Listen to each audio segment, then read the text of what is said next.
buenas a todos, bienvenidos una vez más a Psicologízate en Casa.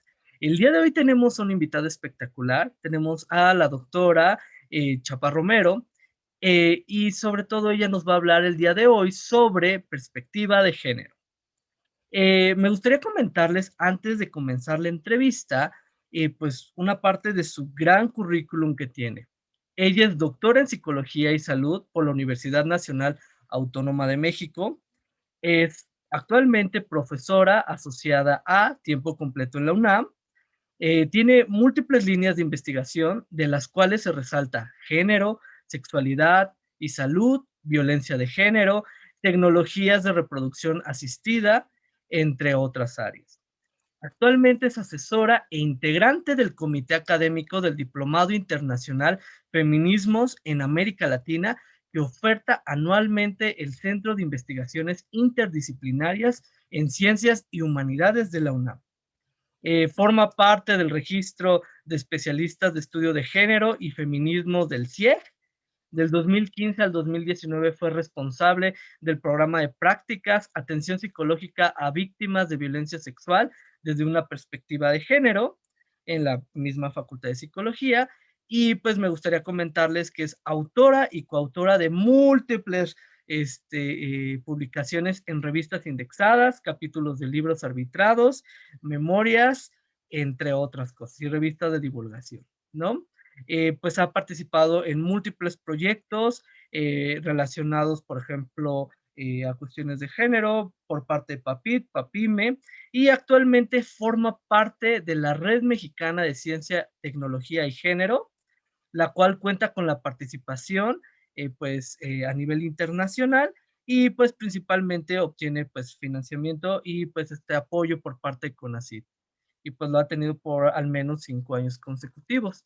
La realidad es que la invitada que tenemos el día de hoy es un honor, es un privilegio por todo su estudio, y la verdad pues quiero mencionarles público que es una de las personas que me inspiró pues principalmente pues para volverme clínico y sobre todo pues la parte de evidencia.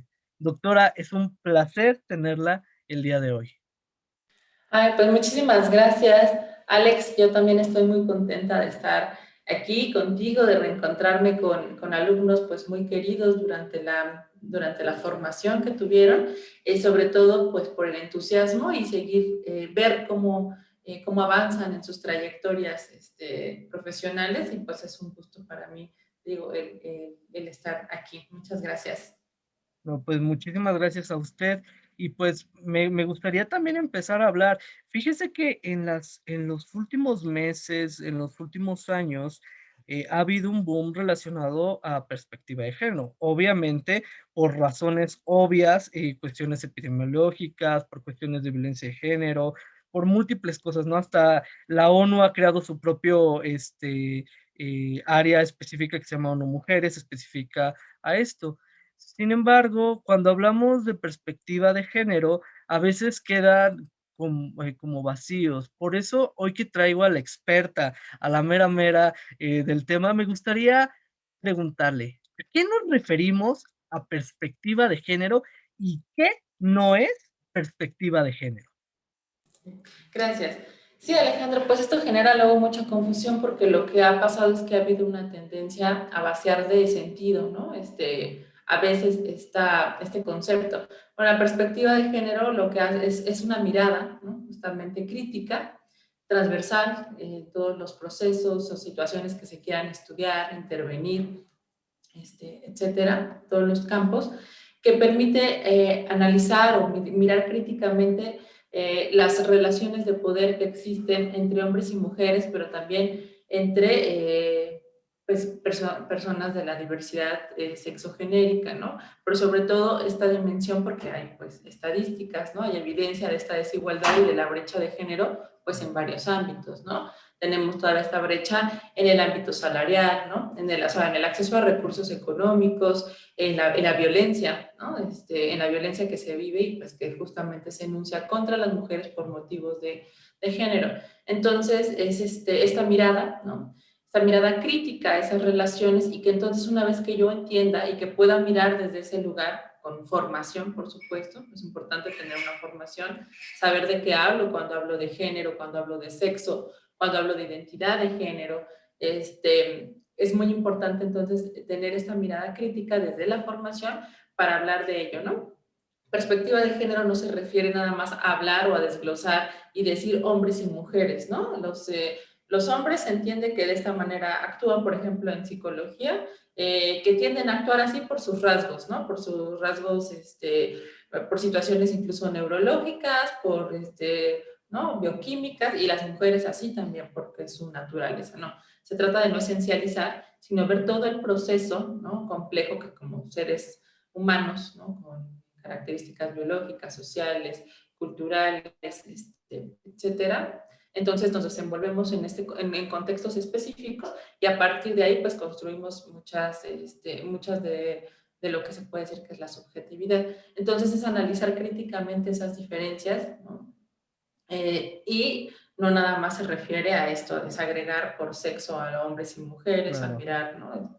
¿No? Tiene que ver con ese análisis crítico. Es una herramienta incluso conceptual, ¿no? Cuando hablamos de la categoría género, que permite hacer o mirar estas construcciones sociales, ¿no? Que han hecho que esta desigualdad permanezca, por ejemplo, y en claro. qué áreas permanece y cómo lo puedo mirar, ¿no? Entonces, y desde ahí establecer mi pregunta de investigación, intervenir, ¿no? Con esta mirada para, no sé, los casos de violencia, por ejemplo, ¿no? Atención a la salud mental también. Claro. Entonces, eso sería como esa mirada crítica a estas relaciones de poder. Claro, y justamente toma una relevancia bastante, primordial en estos momentos en donde estamos viendo, pues, un aumento de violencia desmesurada, tanto, pues, para la cuestión, pues, de la mujer, también una segregación bastante importante, por ejemplo, pues, a la parte bueno, a las personas transgénero principalmente, y que ahorita, pues, todos hablan desde perspectiva de género, pero realmente, pues, no quedaba claro. Ahorita con lo que usted me está dando a entender, digo, bajo mi ignorancia sobre este tema, me da la impresión que es esta parte, esta filosofía que rige, diferentes áreas y el acercamiento que se tiene a diferentes, especialidades, ¿no? Usted lo mencionaba, no solamente a la salud mental, ¿no? Sino también me imagino que a la parte de las políticas públicas, a la parte, por ejemplo, de estos desarrollos, de investigaciones sociales, incluso, también como a desmitificar ciertos aspectos relacionados por cuestiones, pues, biológicas. Y me gustaría preguntarle, yo sé que usted también tiene una preparación clínica específica, ¿cuál sería la diferencia o cómo sabríamos que alguien, pues, es clínico con perspectiva de género y clínico que dice ser perspectiva de género, pero no lo es? Porque ahorita cuando, bueno, fíjese, doctora, que cuando nosotros preguntamos sobre estos profesionales, como que no hay esa claridad tan precisa. Ujú. Sí, en la clínica es, por ejemplo, Sí, hablando de psicología clínica ujú, meramente, ¿no? Es como entendemos, por ejemplo, la incorporación, o sea, esta perspectiva, ujú, incorporarla permite, por ejemplo, entender cómo ciertas situaciones o sintomatologías, vamos a ponerle así, malestares, también se le puede nombrar así como ansiedad, depresión, ¿no? Estrés postraumático, etcétera, donde se ha visto que hay diferencias importantes entre hombres y mujeres, ¿no? Además que también hay que tener una mirada interseccional, que es mirar estas dimensiones de poder entre hombres y mujeres, pero también agregar otros marcadores sociales como puede ser la clase social, ¿no? okey, La pertenencia a una etnia, la edad, te digo, bueno, el color de piel. Entonces, todos estos son, junto con otros, la orientación sexual, son otros marcadores sociales que también hacen o se tienen que incorporar desde esta mirada crítica, ¿no? Y claro, entonces entender cómo estas situaciones de sintomatologías, por ejemplo, hablando en un caso específico de la clínica o malestares, son producto de un sistema más amplio, es decir, de una falta de legitimidad política, de esta brecha de género, de menores privilegios o menores de derechos, negación de derechos de ciudadanía, por ejemplo, como el libre tránsito, porque claro, entonces si sales a la calle vestido de determinada manera, pues entonces es muy posible que te vayan a molestar en la calle, te vayan a decir estos que son considerados piropo, pero que es acoso sexual Claro, callejero, y entonces no tengas esa tranquilidad, por supuesto, estar sabiendo que te vas a exponer a estas situaciones o que si sales de noche, etcétera, lo que sea, pues te puede pasar algo, por supuesto, tiene una incidencia en la salud mental, ¿no? Y entonces esto influye en las posibilidades de elección, que esto se tiene que problematizar o que una perspectiva clínica tendría que problematizarlos, o sea, tendría que problematizarse en terapia individual o si se hace grupal o si se hace ¿no? en ámbito comunitario, pues se tendría que problematizar, perdón, qué papel juega esto, ¿no? ¿Qué papel juegan estas condiciones? Y entonces cuando no tengo yo esa mirada, lo que puedo hacer es reforzar entonces reforzar la patologización, ¿no? Que finalmente este malestar viene, entender lo que viene de un sentimiento de injusticia proveniente de estas condiciones, ¿no? Así como hay muchos estudios que demuestran la relación entre pobreza y salud mental, pues también entender qué papel, por ejemplo, por qué hay más mujeres pobres en el mundo, ajá, y cómo entonces eso influye en la salud mental de las mujeres. Cómo yo puedo tener este lente para mirarlo de esa manera y entenderlo como mucho más ampliamente que solamente ubicándolo a nivel individual, ¿no? claro. Claro, claro. Y, y Entonces, que, y que toma una relevancia pues bastante importante, ¿no? La parte de contextualizar el ambiente y pues justamente, ¿no?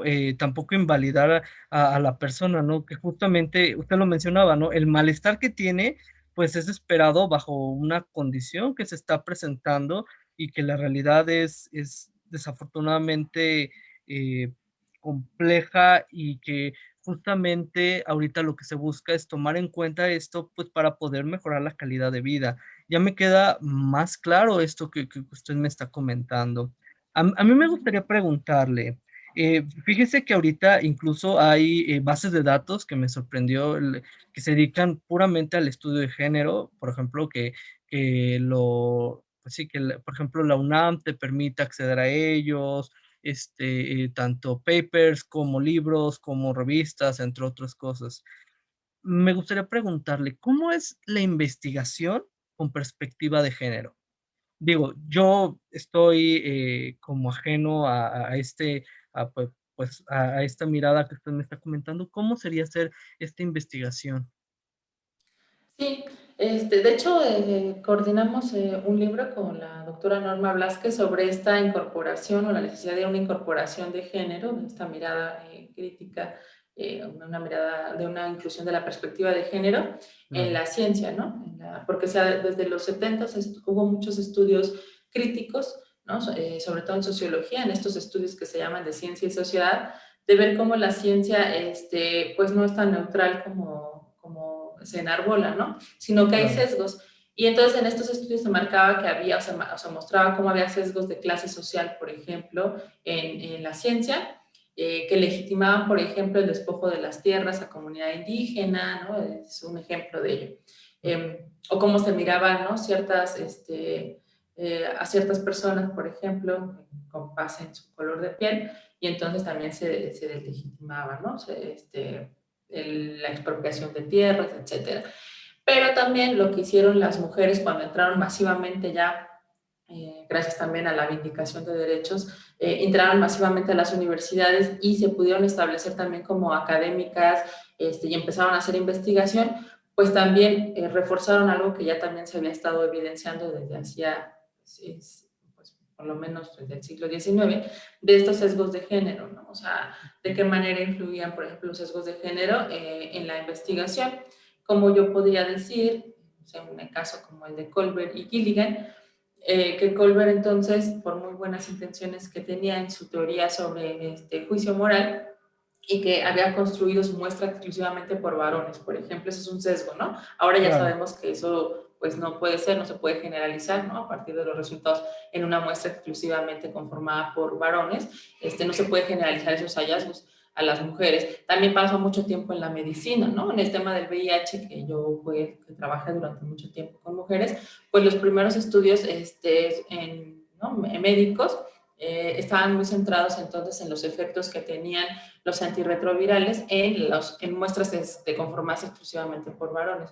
Entonces, esa era como una problemática, aunque sí había menos número de mujeres antes, cuando al inicio de la pandemia, había menos mujeres, pero también que pudiera ser como un equivalente, ¿no? Por ejemplo, claro, la conformación de las muestras, ese es un sesgo. Entonces, necesitaría hacer como esta inclusión en la ciencia, de decir, de primero reconocer cuáles son los sesgos que yo puedo tener, ¿no?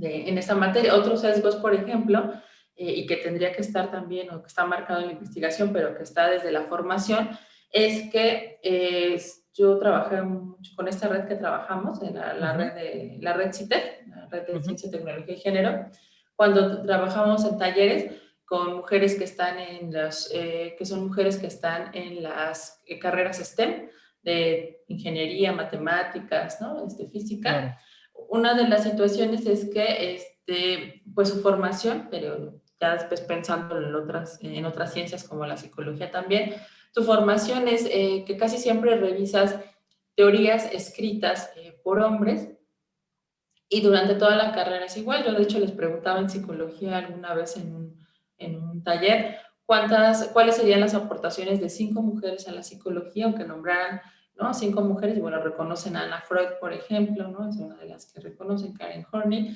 pero después es difícil, ¿no? Y sobre todo reconocer mujeres a lo mejor investigadoras contemporáneas y que pudieran nombrar sus aportaciones y nombrarlas a ellas. Pero si yo pregunto lo mismo de 5 hombres, pues me van a, incluso tienen mucho más nombres, ¿no? De varones que han aportado a la psicología. Y ese también es un sesgo, porque las historias no están construidas exclusivamente, o las historias están construidas desde estos grandes relatos en donde los varones son los que hacen o generan el conocimiento, mientras que las mujeres entonces en psicología interveníamos a través de talleres, de acción comunitaria o de terapia, ¿no? O sea pero quienes construían la teoría, estaban en los laboratorios, pues eran los hombres. Y por una parte está este sesgo en la visibilización, pero también está el otro, que es que es en los obstáculos que hay. Por ejemplo, se ha demostrado también, por ejemplo, que en el campo de la investigación, solamente ciertas personas, que generalmente son varones, acceden a los niveles más altos por ejemplo, en los niveles de los sistemas nacionales de investigadores, y eso es mundial, ¿no? No nada más es de ok, México, que solamente 30% de mujeres están en el máximo nivel de investigación, ¿no? Que es en México es el caso del SNI 3, y solamente hay como un techo de cristal del que hablaba Mabel Burín, que obstaculiza que las mujeres puedan llegar hasta esos niveles. Uno, porque no son vistas como sujetos de conocimiento o que generan conocimiento, pero también por los obstáculos que hay. Uno de ellos es, por ejemplo, cuando se hace investigación, también hay muchos estudios al respecto, que cuando se hace investigación, las mujeres enfrentan mucho más retos y tienen menos tiempo, porque deben de compatibilizar o tratar de compatibilizar su quehacer científico, ¿no? El quehacer en la investigación, con la crianza, por ejemplo, o con los ok, trabajos de cuidado que son asignados de todo este trabajo reproductivo a nosotras, mientras que los varones lo asumen en menor medida. Hay un poco de cambios ya en ese sentido, pero entonces ellos tienen más facilidad porque tienen más tiempo, ¿no? Cuando se piensa en contratar a un hombre o a una mujer, que ahora de hecho también eso ya ha cambiado afortunadamente, porque hay políticas públicas para ello, se pensaba siempre contratar mejor a un varón porque sabían que iba a faltar menos por situaciones de crianza, ¿no? De enfermedad de los hijos, de cuidados, y los hombres, pues generalmente no faltan por esas situaciones, ¿no? Son las mujeres las que ujú, lo hacen. Y esto nosotros podríamos decir, ¿qué relación tiene? Pero por supuesto que tiene esa relación, porque cuando yo hago de hacer ciencia, sabemos el tiempo que tienen que invertir en hacer la investigación, ¿no? Y entonces es diferente esas horas que se invierten, y ahí están las estadísticas del tiempo de ocio o el tiempo dedicado al trabajo doméstico de hombres y mujeres, en donde hay pues sí, donde hay una gran diferencia, en México sobre todo, y entonces ver qué está pasando. Esos son de alguna manera condiciones que dificultan que se pueda generar conocimiento en condiciones de igualdad, ¿no? Por ejemplo. Entonces, son sesgos. Desde la mirada que tengo para un fenómeno, ¿no? Esta ok, situación de cómo miro un fenómeno, que es diferente por cómo hemos sido socializados hombres y mujeres, a cómo puedo tener las condiciones fácticas, las condiciones materiales para poderlo llevar a cabo, ¿no? Entonces, son dos aspectos que influyen mucho en la ciencia. La mirada que tengo que puede tener este sesgo y la otra, las condiciones en las que se produce el conocimiento. Doctora, lo que me comenta, me sorprende bastante en el sentido de que, justamente estos sesgos ni siquiera me los había como puesto a pensar, en el sentido, digo, al final de cuentas, los datos, yo siempre digo que los datos terminan hablando, ¿no? Y con esto que me comenta, pues me parece pues bastante interesante y son cosas que pocas veces se considera al momento de realizar una investigación o al momento pues sí, de seleccionar o de demostrar pues quién, por ejemplo, en el SNI o este tipo de lugares de reconocimiento en investigación que se toman en cuenta y que son pues bastante importantes, ¿no? Me recuerdo, digo, yo hice mi residencia con la doctora Leticia y justamente era algo que, o bueno, con múltiples doctoras y justamente era lo que veía, ¿no? Como esta parte en la investigación, en la forma de presentar datos, justamente, si no eran incluso como agresivas, incluso no se podían como llegar a tomar pues en cuenta, ¿no? Y la verdad es bastante, pues desafortunadamente estamos viviendo una situación muy desagradable y una situación pues que sí relata bastante desigualdad, no sé si sea el término adecuado, eh, pues este contexto pues, de reconocimiento y de acceso y de realización de investigación a nivel, dejémoslo a nivel mundial, hablemos de México, ¿no? Las grandes exponentes se enfrentan a este tipo de cosas. Me gustaría preguntarle, para nuestro público que en este momento nos está viendo y les haya llamado la atención, pues esto que usted comenta, y le gustaría dedicarse a esto, ¿en dónde usted nos recomendaría para tener una formación, pero una buena formación, sobre esta perspectiva de Sí, género? mira, y un dato nada más que se me pasaba y que ahorita me acordé con lo que estabas mencionando, Alejandro, que es, miremos, por ejemplo, a propósito del COVID, ¿no? De Ujú, la pandemia que ha venido pues a traer profundos cambios, ¿no? En la vida cotidiana, pues que uno de esos se puede mirar, bueno, además de que ha incrementado la violencia y otras situaciones, violencia contra las mujeres, ¿no? claro, También hay muchos datos que ya han salido, ¿no? Que tiene que ver con por qué durante la pandemia quien más ha publicado papers, ¿no? Por ejemplo, si miramos estos, que te digo que ya está saliendo literatura al respecto, son hombres en su mayoría, ¿no? O sea, que han tenido tiempo para poder publicar, ¿no?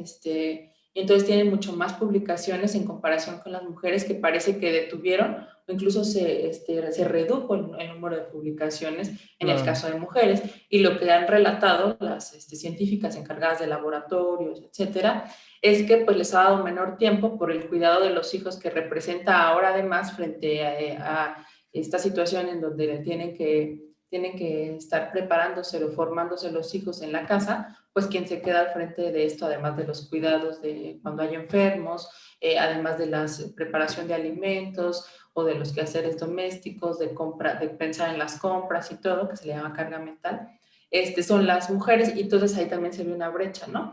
Que ha ocasionado esto, la productividad ha bajado, ¿no? En la medida en estos términos de papers ha bajado en las mujeres en comparación de los hombres, es otro indicador, ¿no? También entonces creo claro. que sería No, y que durante es la algo pandemia. bastante, real, ¿no? Sobre todo porque, digo, entre conocidas, entre mis colegas, principalmente, pues, por ejemplo, cuando han enfermado, algún familiar, es como literalmente ellas van y están como al cuidado, pero no van que porque quieran, ¿no? Se les asigna el rol, ¿no? Y pienso en varias de mis colegas al respecto, o incluso, ¿no? Esta parte, como bien mencionaba, ¿no? La crianza, estar en un trabajo y al mismo tiempo realizarlo, pues justamente, pues, disminuye, pues, el tiempo de inversión que se pueda dar, ¿no? Y, pues, esta desigualdad y, pues, falta de, pues, también de lo mínimo necesario que la crianza respetuosa siempre debe de ser de las 2 partes, no solamente de un sector, pero bueno, es una de las situaciones que en este momento que me comenta que sí, que me da mucho sentido, digo, no he visto el dato, pero que sí lo veo con mis colegas principalmente. Pero bueno, doctora, ¿usted Sí. dónde nos recomendaría, pues, formarnos al respecto? Sí, claro. Mira, bueno, además de la formación que puedes tener en psicología, o sea, la integración de esta perspectiva en tu quehacer profesional, por ejemplo, si te vas a dedicar a la psicología, ¿no? En el campo de la psicología clínica y de la salud, tú puedes tener tu formación, incluso tener el enfoque que tú quieras, bueno, no, pero ser crítico con el enfoque que decidas seguir. Y entonces, no sé, puede ser un enfoque psicodinámico, ¿no? De terapias postmodernas, dialécticas, etcétera, pero es cómo introduces entonces o cómo, sí, cómo transversalizas esa perspectiva en tu quehacer profesional.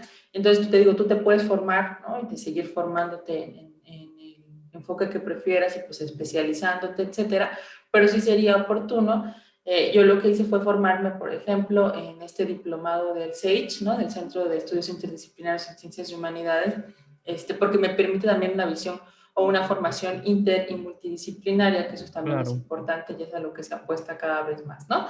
En términos, pues, de antropología de género, en la ENA, ¿no? También que hay ciertos seminarios a los que puedes asistir, o en el CIEG, ¿no? Que es el Centro de Investigaciones en Estudios de Género en la UNAM, que ya próximamente se va a abrir un posgrado, eso es importante, ¿no? Que se aprobó este posgrado, pero también en la UAM está el posgrado, ¿no? La maestría y el doctorado en estudios de género, en estudios de la mujer y en estudios de género, para que pueda, y en el Colegio de México, ¿no? También pueden formarse como para seguir una línea. Es más difícil que haya una formación meramente clínica con perspectiva de género, porque te digo, primero tienes que tener tu formación, no sé, egresar de la licenciatura para poder después hacer una especialidad, y lo que hay son diplomados o cursos que se ofrecen, por ejemplo, en SORESE, que es la Asociación de Psicólogas Feministas, ahí hay uno, también hay otro en terapia narrativa en la Casa Tonalá, ¿no? Por ejemplo, que tienen un diplomado en violencia de género y la atención a la violencia de género, ¿no? Desde la terapia narrativa o desde este enfoque, pero también veo que cada vez surgen más diplomados, ¿no? Especializaciones con esta perspectiva. Entonces, mi claro. recomendación sería tener una sólida formación en el área a la que tú te vas a formar, psicología social, psicología clínica y de la salud, con el enfoque que tú quieras retomar, y después también entonces tomar a la par o cuando concluyas algún diplomado o especialidad o posgrado en donde te formes en estas cuestiones, ¿no? En estas cuestiones de género, feminismos, para que lo puedas incorporar, y a veces también te va a hacer choque con lo que ya venías conociendo, pero es importante siempre estar con este ejercicio de reflexividad o de crítica respecto a los conocimientos adquiridos y los que vas adquiriendo, ¿no? Ese creo que Claro. es un ejercicio en todos los ámbitos, y sobre todo, pues en el quehacer profesional es indispensable estarlo cuestionando constantemente. Entonces, esas serían como dos de las instituciones que ahorita están ofertando, que acaban de sacar, incluso, te digo, pueden meter a la página de SORESE ACE,